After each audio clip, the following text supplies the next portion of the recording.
Sunday morning രാവിലെ തന്നെ അനിയത്തിൻ്റെ വീട്ടിലോട്ട് ചെല്ലുകയാണ് കേട്ടോ. പുള്ളിന്ന് എന്താ അടുക്കളയിൽ പരിപാടിയെന്ന് നോക്കാം. അതെ, ഇടിയപ്പം ഉണ്ടാകുന്ന കടലക്കറിയോ എന്തോ കുക്കറിൽ വെച്ചിട്ടുണ്ട്. എന്നെ പോലെ അല്ല കേട്ടോ, പുള്ളി ഭയങ്കര ഒരു ചിട്ടയിലും അടുക്കും ചിട്ടയിലും ഒക്കെ ജീവിക്കുന്ന ഒരു പ്രത്യേകതരം ആളാണ്. ദേ വീട്ടിൽ ഗാർഡനൊക്കെ വരെ സെറ്റാണ്. അപ്പം ഞങ്ങൾ ഈ അടുത്തടുത്തായതുകൊണ്ട് ഞങ്ങൾക്ക് ഏത് സമയത്ത് വേണേലും അങ്ങോട്ടും ഇങ്ങോട്ടും പോവാം.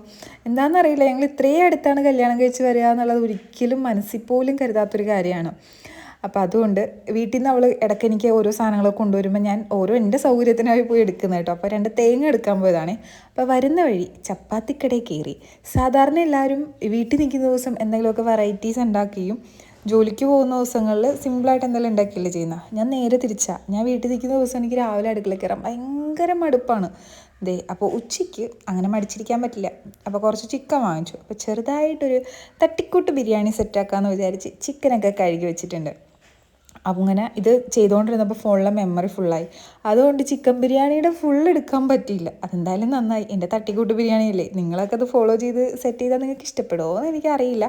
അപ്പോൾ നിങ്ങളുടെയൊക്കെ സൺഡേകൾ എങ്ങനെയാണ്? ഇതുപോലെ സ്പെഷ്യൽസൊക്കെയാണോ ഉണ്ടാക്കുന്നത്?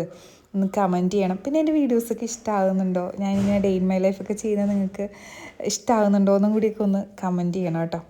പിന്നെ ദേ നമ്മുടെ ബിരിയാണി റെഡി ആയിട്ടുണ്ട്. ഇനിയിപ്പോൾ ഇത് കഴിക്കുക. കുറേ എഴുതാനും വരക്കാനും ഒക്കെ ഉണ്ട്, അതൊരു വഴിക്ക് കിടക്കും. ബിരിയാണി കഴിച്ച് കഴിഞ്ഞാൽ ഒരു ഉറക്കം അത് മസ്റ്റാണല്ലോ.